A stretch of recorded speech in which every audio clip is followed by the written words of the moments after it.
Maaga akong tumulak patungo sa opisina ni Dad, dahil ayokong maabutan si Mommy doon. Hindi pa ako handang kausapin ito. Lalo na ngayon nandito na sa Queensland si William. I heard the news about William. Your mom told me everything. Dad said to me while shaking his head. Nanatili ang tingin ko sa tasa ng kape na nasa aking harapan. I'm expecting this conversation to happen, alam kong hindi ito pwedeng ipagpaliban. Hindi ko man gustong dumating sa puntong malaman nila ang totoo, ay wala na akong magagawa. Dad had the right to know the truth about William. Hindi ko man direktang sinabi ay alam kong lalabas, at lalabas din sa huli ang katotohanan. Ako na ang humihingi sa iyo ng pasensya sa nagawa ng mommy mo sa iyo. Hindi ko akalain na aabot sa puntong ganito. She really desperate? Hindi na niya kinonsidera ang nararamdaman mo. He said through gritted teeth. I could feel his deep sympathy over me. Iyon nga lang hindi na nito mababago ang lahat. Wala naman akong magagawa pa. Tapos na yun, nangyari na at hindi na mababago pa ang katotohanang niloko ako ni Mom, habang nagpakasal naman sa iba ang aking asawa. Dad, mauuna na po ako. Dadaan pa kasi ako sa mall, tapos sa jewelry shop. Mabilis na akong tumayo at dumungaw para ito halikan sa pisngi. Hindi na ito nakapagsalita pa, nang tuluyan na akong lumabas ng kanyang opisina. Sa totoo lang ayoko ng pag-usapan pa ang nangyari. Mas lalo lang ako nasasaktan, at nawawala ng kumpiyansa sa sarili pag naiisip ko ang ginawa ni Mom. Isa pa dumadagdag din sa dalahin ko ngayon, ay ang nakatakda naming pagkikita ni Alessandra at Gab. Good morning Miss President. Malugod na bati sa akin ng mga staff ng mall, mula nang makita ako. Alora, oh my God ikaw nga. Zoe, I greeted back. Yamakap at humulik ito sa akin, bago nito hawakan ang dalawang balikat ko. Sinuri muna ako nito ng tingin bago nakangiting umiiling. My God, where have you been? Ang tagal mong walang paramdam. I smiled a bit. Medyo napasarap lang sa bakasyon, so kumusta kayo dito? Everything is fine here. We're actually planning to open a big sale event this coming month. Tutal malapit naman na ang Christmas.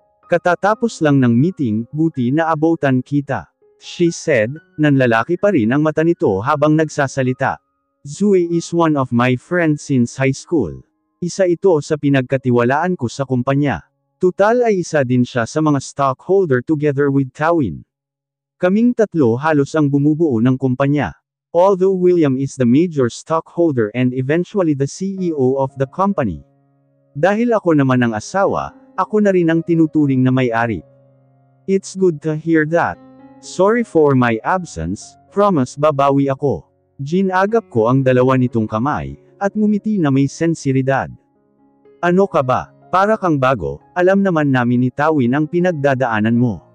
You know, we're here to support you always. I pursed my lips. Hindi ko alam kung paano ba makababawi sa mga ito. Dahil hindi biro ang magpatakbo ng isang kumpanya kung wala ang namumuno. I felt guilty for my absence, lalo na sa mga panahong pinagluluksa ko si William. Ganito na lang, let's have dinner tonight. Treat ko, inform mo na din si Tawin. I said delightedly. Sureness. Matutuwa iyon sa ibabalita ko. Dahil hindi naman ako nagmamadaling umuwi, ay sinamahan niya akong maglibot sa mall. Bumisita kami sa department stores, at iba pang stores sa mall. Pati na rin ang mga kiosk at food cart sa mismong loob nito. Mas prioritize talaga ng mga tao ang pamimili. So tamang-tama ang naisip kong big sale event. Pati na rin ang 50% off sa bawat purchase nila sa department store natin. Tumungo ako dito habang nililibot ng tingin ang buong paligid. Umpisa na ngang dumami ang mga tao. Idagdag mo pa ang mall shows ng ilang artista, na talagang dinadagsa ng mga tao. I already informed Tawin about our dinner tonight. Kaloka na sa Manila pala ang bruha. She rolled up her eyes, habang sumusubo ng in-order naming pasta. Kung hindi naman siya pwede tayong dalawa na lang. Susunod daw siya, may ilan lang business meeting na tinatapos doon. By the way, kamusta ang pagbabakasyon mo? Naging maayos naman ba? Yumuko ako sa plato at nilero ang hibla ng pasta, gamit ang aking tinidor. It was fine. Bakit mukhang hindi ka okay? My God ha! Hanggang kailan ka ba makaka-move on sa pagkawala ni William? Umangat ang tingin ko dito. Nagtatalo ang isip ko, kung dapat ko na bang sabihin dito ang natuklasan ko. Zoe, hindi ganun kadali ang sinasabi mo, I utter slowly. Alam ko, pero 3 taon na siyang nawawala. You have to move on? Siguro nga hindi mo siya makalimutan, pero please naman Alora, huwag mong hayaan sirain ka ng pagkawala ni William. Buhay ka pa at madami pang magagandang pwedeng mangyari sa iyo. He's alive. Lumunok ako, nanatili ang tingin sa pagkain, kahit pa alam kong bumagsak ang panga nito dahil sa aking sinabi. I'm sorry, she asks. Pinuno ko muna ng hangin ang dibdib, bago inangat ang tingin dito. He is alive. Buhay siya, nakita ng 2 mata ko. I told her more clearer. Oh, bigla nitong binitawan ang hawak na kubyertos, at sumandal sa kanyang silya habang sapo ang noo. Silence stretched between us. Wala na akong pagpipilian kundi aminin dito ang totoo. Muli akong lumunok at nagpatuloy.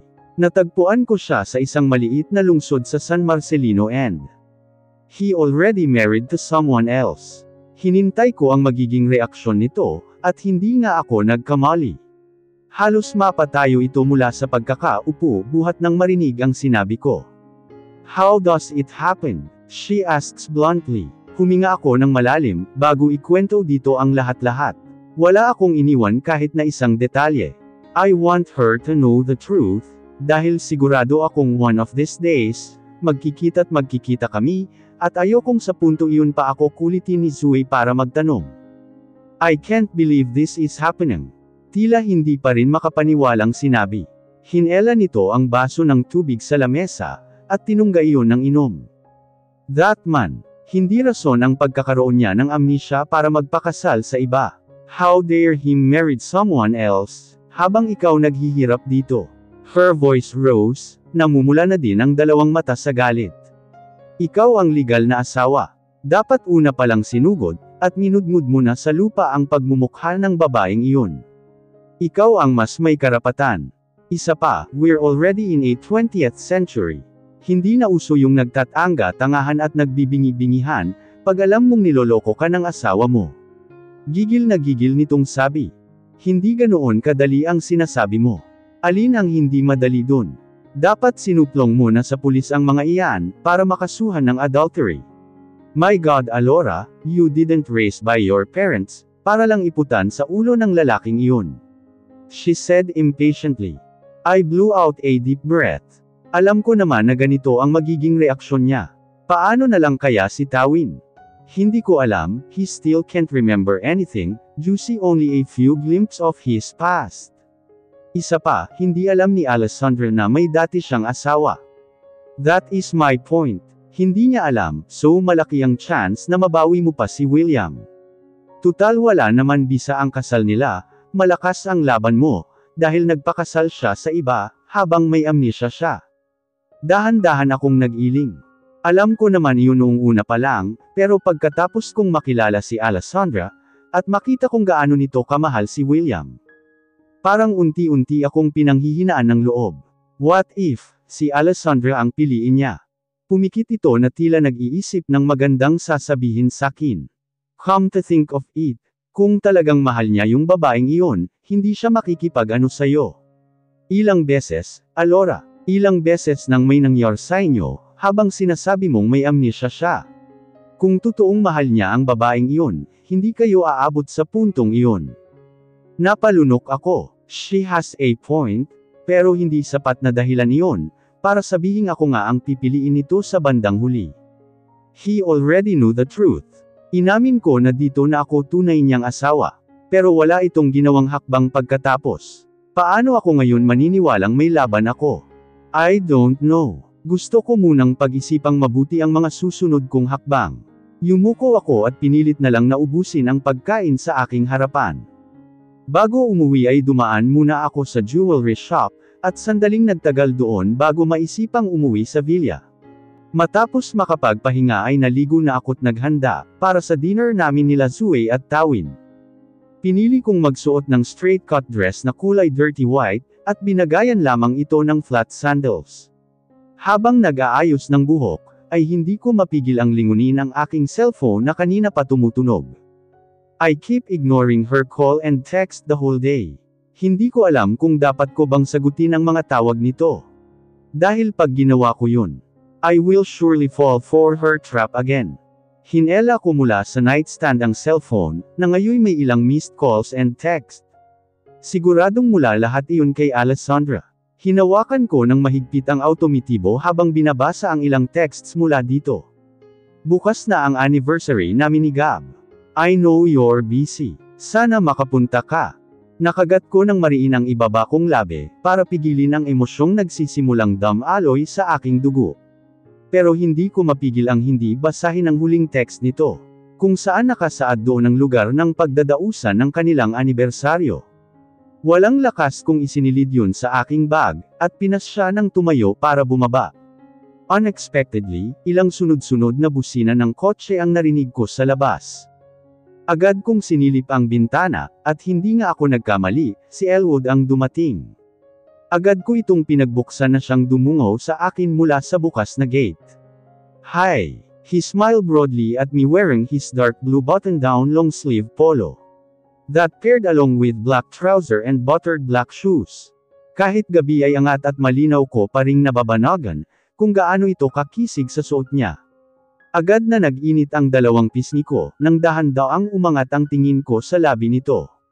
Those plump and reddening lips that ready for the kiss are made me blush so hard. Anong ginagawa mo dito? I stammered by his shocking presence. Niluwagan ko ang bukas ng gate para ito makapasok. I stepped back and averted my gaze to escape from his. Nanatili ito sa aking harapan, at sandaling pinasadahan ang suot ko. Seemed you're going out somewhere. Ah, yeah, may dinner kami ng mga friends ko, friends. Umangat ang tingin ko dito. His lips settled into a soft smile. Magkikita kami ngayon nila Zoe at Tawin. Ganoon ba? Kung gusto mo ihahatid na kita para hassle-free. Hindi na nito hinintay ang sagot ko, dahil mabilis na nitong binuksan ang pinto ng kanyang shotgun set. Natulala muna ako ng ilang minuto, bago ko maisipang tumanggi. Hindi na, dala ko naman yung kotse ko. Ayokong abalahin ka pa sa ganitong bagay. Akala ko ay ayos na dito ang sinabi ko but he insisted. Nanatili pa rin ito sa aking harapan, at hinihintay akong sumakay sa kanyang kotse. I blew out a deep breath and shaking my head, all right. Isang ngiti ang pinakawalan nito. Matapos kong sumakay sa kanyang sasakyan. Agad akong napasandal sa car chair nang yumukod ito. My heart began to accelerate as I smell his manly scented perfume. Gusto kong pumikit pero huli na, dahil sumilip pa ito ng bahagya sakin, para marahang ilapat ang seatbelt sa aking katawan. For your safety, he said huskily. Napasinghap ako dahil sa pagsakop nito sa espasyong meron kami. Nais kong pag-alitan ang sarili, dahil sa malakas nitong epekto sakin. Thanks, I uttered. He only gave me nod, pero bakas ang pag-angat ng labi nito, dahil sa lantaran kong reaksyon. Mabilis na itong umikot sa driver's seat, matapos ay pinaandar ng maayos ang sasakyan. Hindi ko mapigil ang sulyapan ito sa tuwing tatapakan ng gas, at bibilas kami ng takbo. He looked very hot and intense the way he maneuvered his car smoothly. Parang gusto kong titigan na lang ito buong gabi na hindi nananawa. Saan ba kita ibababa? Sumulyap ito sa akin kaya nahuli niya ang mga titig ko. Mabilis akong nag-iwas ng tingin, nakalimutan kong magpa-reserve sa restaurant. Ako nga pala ang manlilibre kila Zoe at Tawin ngayong gabi. 1 second. Mabilis kong nahilamos ang dalawang palad sa muka, at hinanap ang cellphone sa aking bag. Dinial ko ang numero ni Zoe na agad naman sumagot, "Hello there. What's up? Where are you?" Si Tawin. She's with me na, so saan ba tayo? Sandali muna akong sumulyap kay Elwood, bago hilotan ang noo. Sa totoo lang wala akong ideya, kung saan kami pupunta ngayon. Masyadong okupado ni Alessandra at Gabriel ang isip ko, kaya hindi ko na naalala pang makapagpa-reserve sa restaurant. Sige magkita na lang tayo sa mall. Wala sa loob kong sagot. Mall? Are you sure sa mall mo kami balak dalhin? Napangiwi ako at mabilis na sumulyap sa labas ng bintana. Nasa lungsod na kami, at kasalukuyang binabagtas ang hilera ng mga establishmento at restaurant. Alright, I'll texted you later. I'm on my way to the restaurant.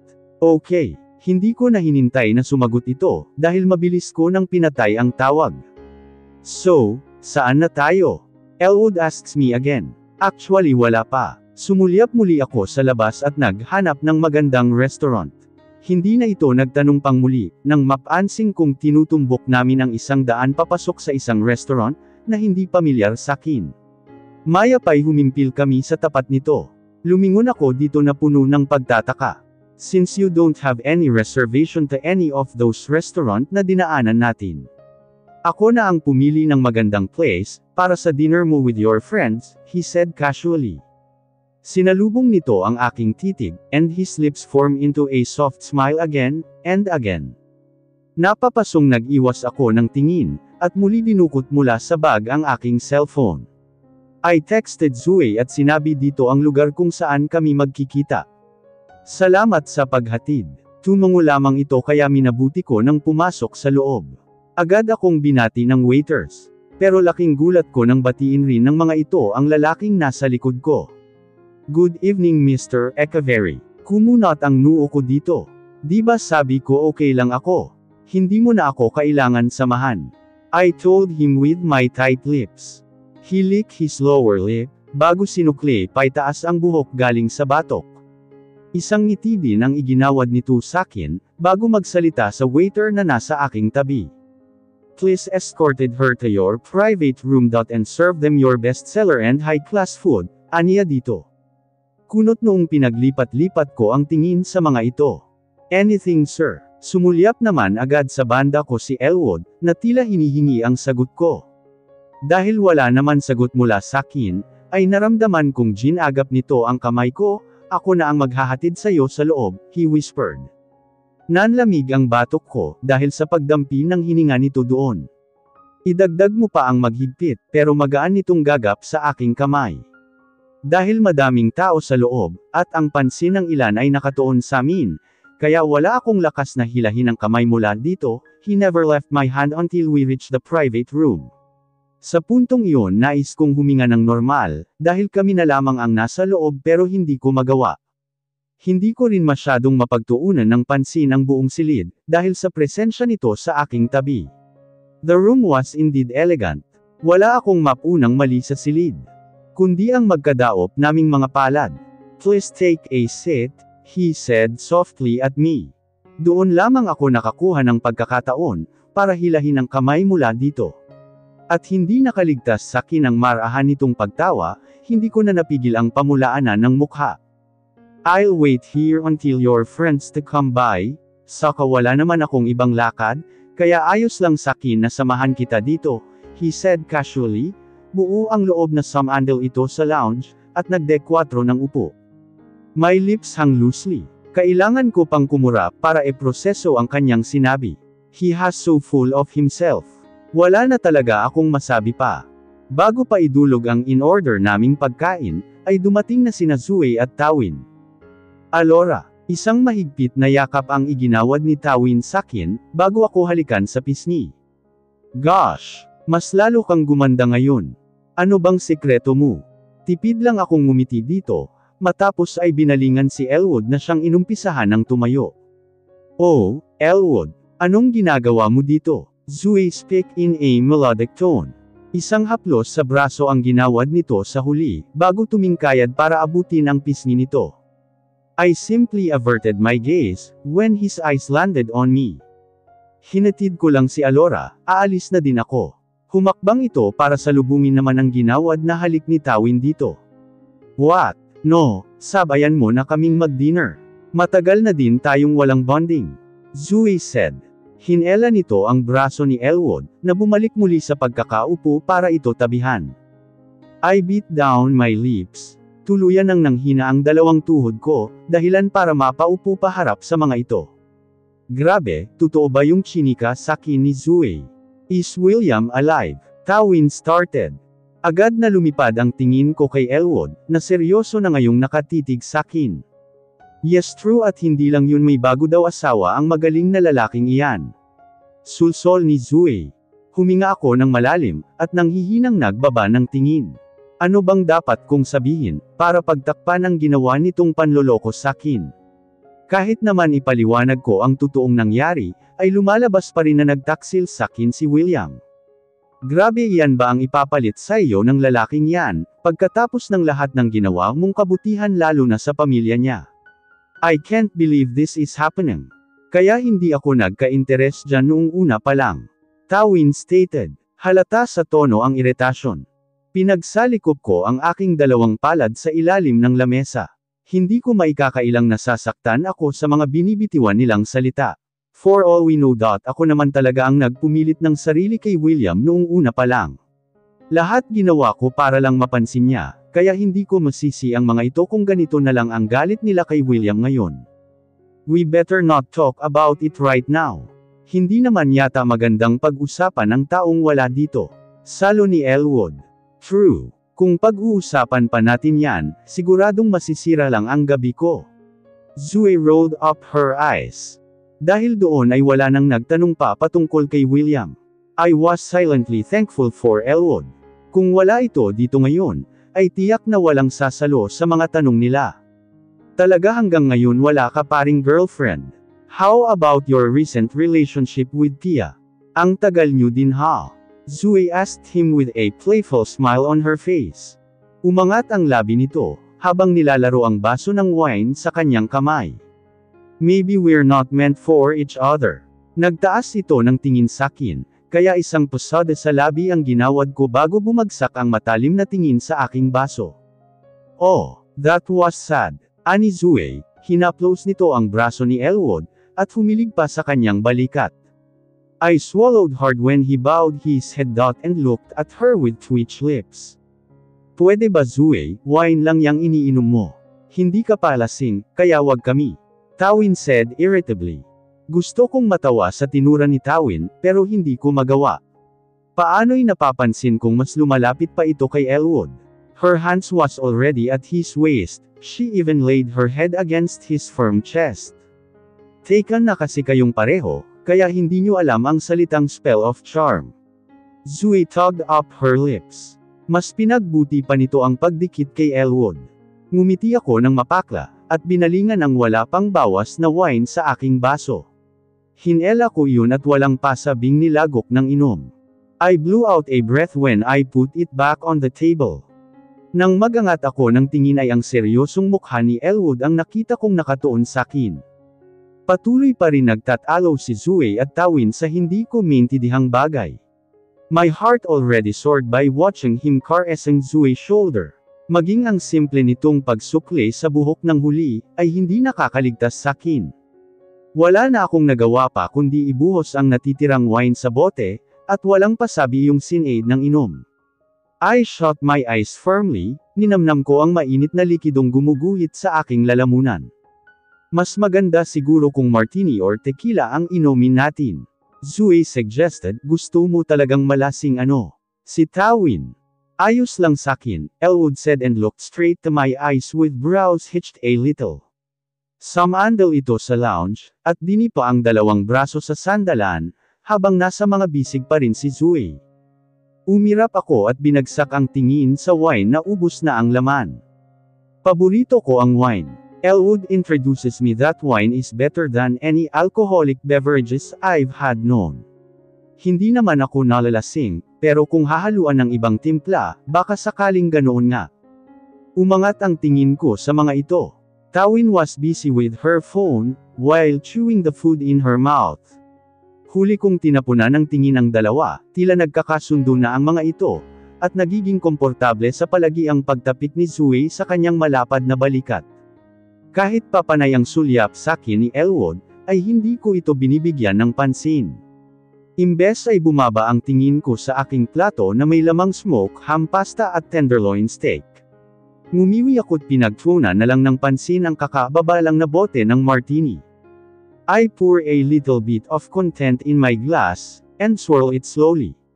Parang gusto ko na lang maglasing ngayong gabi. Samot-saring emosyon na rin bumabagabag sakin, na hindi ko mabigyan ng pangalan. Sineid ko ang laman ng baso, at ganoon na lang nag-init ang aking mukha, dahil sa malakas nitong sipa sa aking sikmura. Would you mind asking kung bakit kayo naghiwalay ni Pia? Si Zue. Tumaas muli ang tingin ko sa mga ito, na ngayoy may hawak na pareho ng baso. Again, I catch the glimpse of his dark eyes looking hard at me. This time ay hindi ko inalis ang tingin dito. Dahil nais kong marinig ang paliwanag nito, kung bakit natapos na lang ng ganoon ang halos 5 na taon nilang relasyon. May mga bagay talaga na hindi pwedeng ipilit, aniya matapos ay sineid ng inom ang baso ng whiskey. Isang tingin ang ginawad nito sakin, na nagbigay sakin ng iba yung kaba. So I shifted on my seat uncomfortably. Hindi ko matagalan ang maiinit nitong tingin sakin. Give us an specific answer please. Zue pouted her lips. Dumungaw pa ito para marahang humawak sa dibdib nito. I crossed my arms over my chest, and averted my gaze irritably, pinipilit ang sariling sabunutan ito dahil sa angking kaharutan. I loved someone else, narinig kong sagot nito. Doon tila naparalisa ang buo kong katawan, nang maramdaman ang mainit nitong titig sakin. Isang malalim na paghinga muna ang ginawad ko sa dibdib, bago hilahin ang baso na may lamang alak para sa idin. Who's the lucky girl then? Pangungulit pa ni Zue. Pigil ang paghinga kong sinalinan muli ng alak ang aking baso. Kung pwede lang ay lagukin ko na yun ang inom ay gagawin ko, para tuluyan ng mawala sa sarili. Sekreto muna sa ngayon, maagap nitong sagot. Sigurado akong wala siya dito ngayon. Kaya pwedeng ako muna ang mahalin mo. Zue seductively said. Hindi naman nakakakuha ng sagot mula kay Elwood, ay lakas loob nitong ginagap ang batok ng huli, dahilan para bamaling ito ng tingin kay Zue. His hand slowly caressing his back making her move closer. Sige, push mo yan girl. Buyo dito ni Tawin. Walang kurap kung pinagmasdan ang dalawa, pero nang halos gahibla na lang ang lapit nito sa isa't isa, ay tila hindi ko na kinaya sa puntong iyon ako tumayo. Washroom lang ako. Hindi ko na hinintay ang sagot nila, dahil mabilis na akong tumalikod palabas ng silid. Malalaki ang hakbang na tinahak ko ang daan palabas. Unti-unti na ring nag-uusap ang mga mata ko sa hindi ko malaman na dahilan. Pain burned in my heart, may hindi tama dito, at alam kong may mali sa nararamdaman ko, pero pilit ko pa ring ikinukubli. Hindi maari, hindi pwede ito. Marahas kong pinahid ang luhang tuluyang bumagsak sa aking pisngi. Kahit papansin ko ang paglingon ng ilan sakin, na nasa loob ng restaurant ay hindi ko yun alintana. I walked toward the glass door, when someone grabbed my hand tight. Hindi ko na kailangan pang lumingon para makilala kung sino ito. Saan ka pupunta? He said in deep throaty voice over my head. Mariin kong kinagat ang aking labi, at buong lakas na binawi ang kamay ko dito, ngunit hindi niya ito pinayagan. Imbes ay ito mismo ang humila sakin palabas ng restaurant. Bitiwan mo nga ako, malakas kong sigaw. Pero hindi ako nito pinansin hanggang sa marating namin ang parking space, kung saan nakaparada ang kanyang kotse. Just let me go, Elwood. My voice was already cracked. Hindi ko alam kung buo pa bang lumabas iyon mula sa aking bibig. Subalit hindi ko napaghandaan ang sunod nitong ginawa. He grabbed my hand tightly and whirled me around. Buong lakas niya akong sinandal sa kanyang kotse. Dahil din sa angkin nitong tangkad, ay nakulong niya ako gamit ang dalawang kamay na nakahawak sa bubong ng kanyang kotse. My lips dropped openly as I watched how his jaw working so hard, eyes drilling into mine. Saan galing ang mga luha na yan ha? He asked in a soft tone. Umirap ako't marahas na pinahid ang luhang bamasa sa aking pisngi. Wala ka na doon, gusto ko nang umuwi. Kung gusto mo pang maiwan.